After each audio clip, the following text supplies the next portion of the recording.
The Right Honourable Winston Peters. Mr. Speaker, I wish to make a ministerial statement on the Middle East.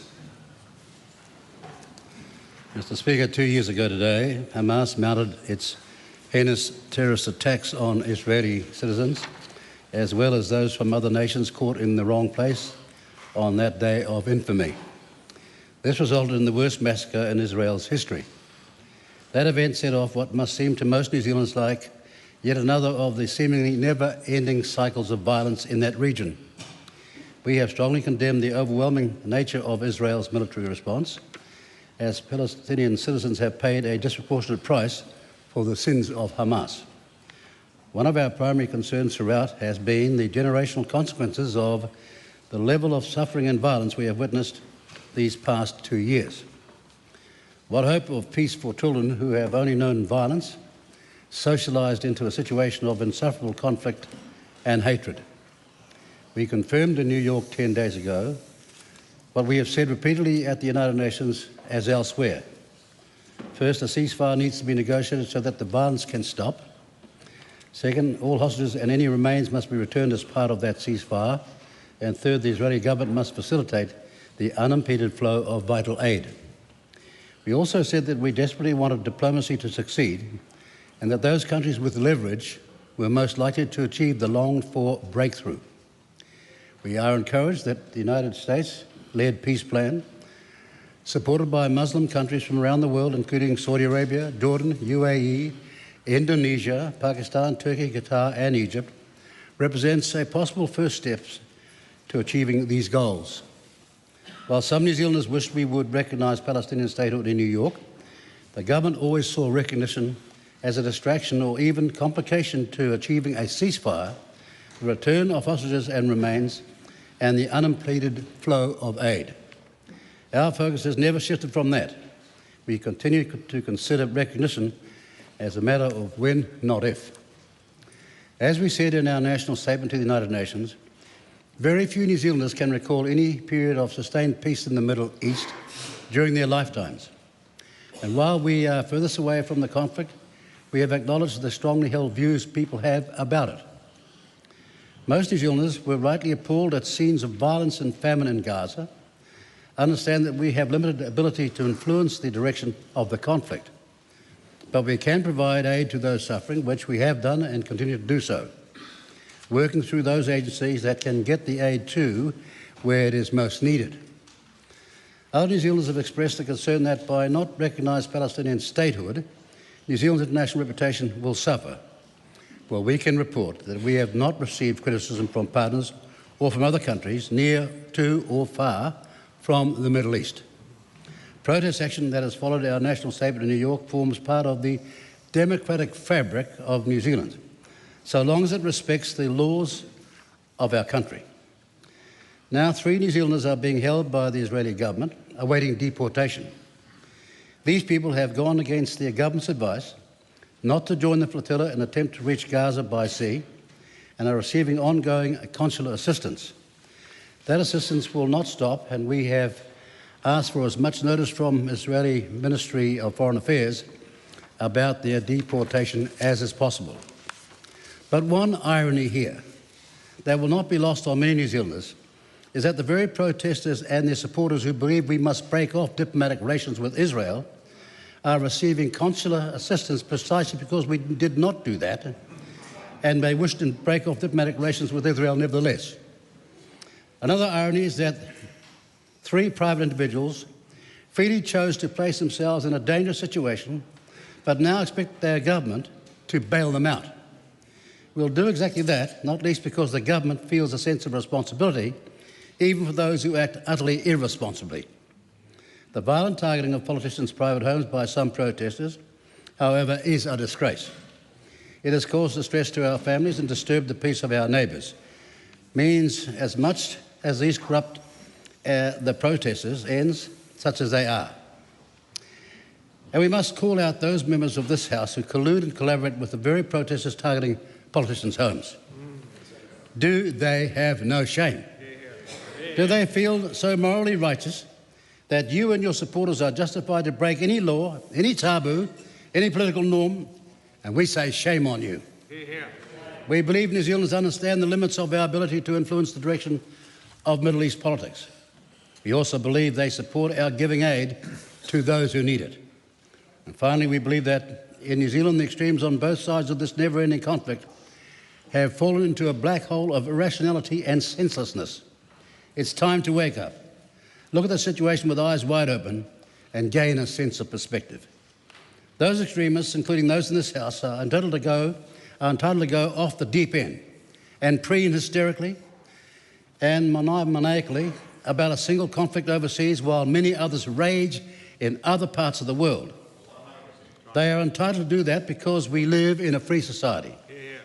But for the New Zealand government, it is time to refocus on our foreign policy priorities, closer to home in the Pacific and Indo-Pacific, always dedicated to make New Zealanders safer and more prosperous.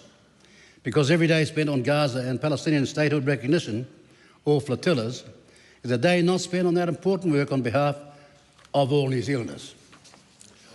Call on the Honourable Penny Henare. Thank you, Mr. Speaker. Mr. Speaker, I want to start today by acknowledging the horrific act that took place 2 years ago on October 7, 2023. A terrorist act was undertaken by Hamas, a group recognised around the world as a terrorist organisation. The New Zealand Labour Party condemns this attack and the use of violence and intimidation in the pursuit of political aims.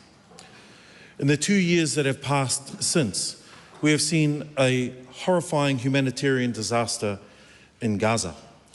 The New Zealand Labour Party also condemns this unfolding genocide. The Prime Minister has had countless opportunities to show moral clarity on Palestine.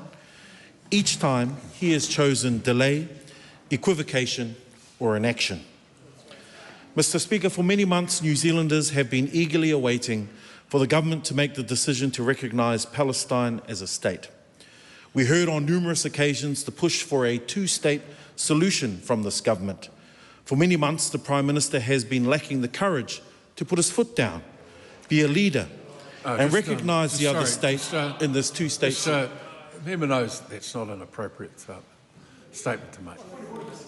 Point of order, the Honourable Chris Hipkins. The ministerial statement made by the Minister of Foreign Affairs also contained very inflammatory attacks on other members of the House. No, it didn't. The Minister set the tone for the debate in his opening remarks. No, I'm sorry, I'm not accepting that. The ministerial statement was circulated ahead of time. There was no objection to it, and it did not specifically mention any member, as the Honourable Penny Henare just has. Mr. Speaker, for many months the Prime Minister has failed to recognise the other state in this two-state solution. This government talks about process, about considering options, about waiting for the right time. But while the Prime Minister and his government hesitates, countless innocents are being maimed and killed, and families are being driven from their homes. New Zealanders expect their leaders to have courage, to take a stand. It is the belief of the Labour Party that this government lacks that. New Zealand has a proud tradition of standing on the right side of history, opposing apartheid, leading the charge towards a nuclear-free world, opposing the catastrophic war in Iraq, and playing a significant role in establishing the rules-based international order in the aftermath of the Second World War. The Prime Minister has undermined that tradition. It is not leadership to watch atrocities unfold on our screens and say, quote, let's review it again in a month or a year, end quote. It is not leadership to wait for coalition partners to stop squabbling before deciding to do nothing. When history calls, a true leader will answer. On Palestine, the Prime Minister has let the call go unanswered. The decisiveness that has been demonstrated by other countries only reinforces that. This is not just a failure of policy or the choice between recognition and non-recognition. It is a failure of conviction, a failure of principle, and a failure of leadership. When the leadership fails, humanity takes actions into its own hands. The flotilla that has been intercepted in recent days is an example of this.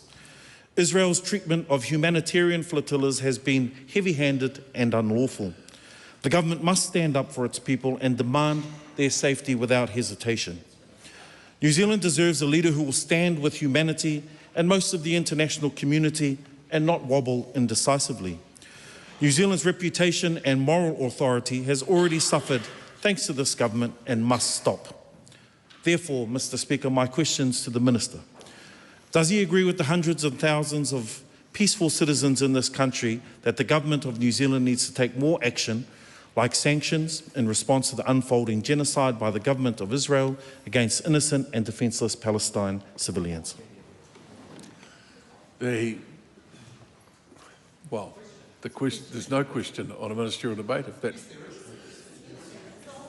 sorry? No, there's not.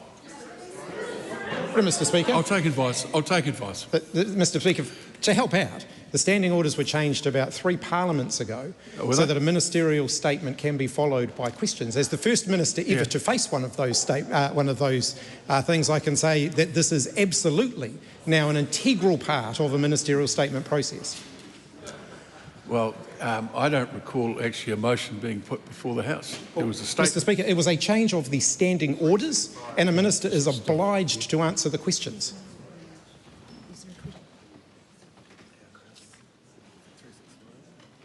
Yeah, I am correct. There's no question before the House, but there is a question and answer format. And members can ask questions and have answers to those questions in their 5-minute call. At the moment, there's no one seeking a call. Standing Order 365 1 says, following a ministerial statement, the leader of each party, which of course is able to be delegated to other members, or authorised leader may comment on the ministerial statement, ask questions of the minister who made the ministerial statement to elucidate more information about that. That's right. No question about that, but someone hasn't done that. You asked me if there's no motion. If the member's got another 1.2 minutes, a minute and 12 seconds to go, and he's got a question, he can ask it. Yeah. Thank you, I'm Mr. sorry. Speaker. I'm sorry. I'll ask my question again. Ask your question again. Sorry. Please, to the Minister. Does he agree with the hundreds of thousands of peaceful citizens in this country that the government of New Zealand needs to take more action, like sanctions, in response to the unfolding genocide by the government of Israel against innocent and defenceless Palestine civilians? The Right Honourable Winston Peters.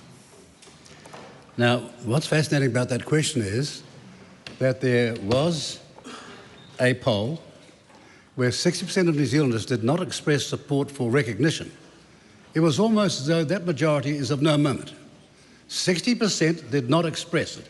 And it was followed up by a stuff poll that said 55-45 against recognition, until it was distorted by people voting countless times.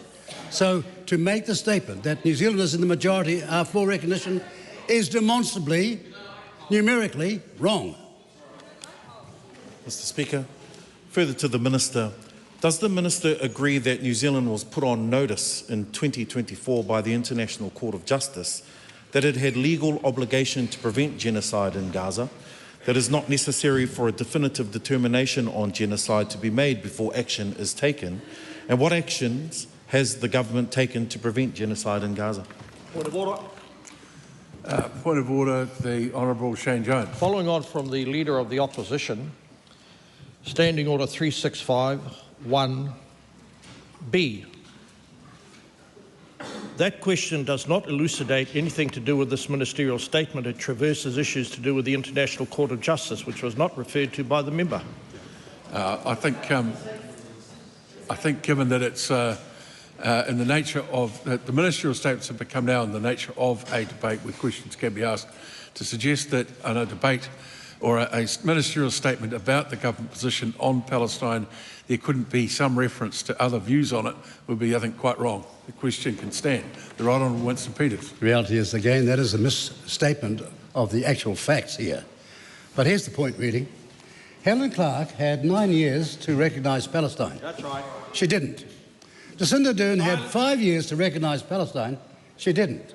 Mr Hipkins had a year to recognise Palestine, and he didn't.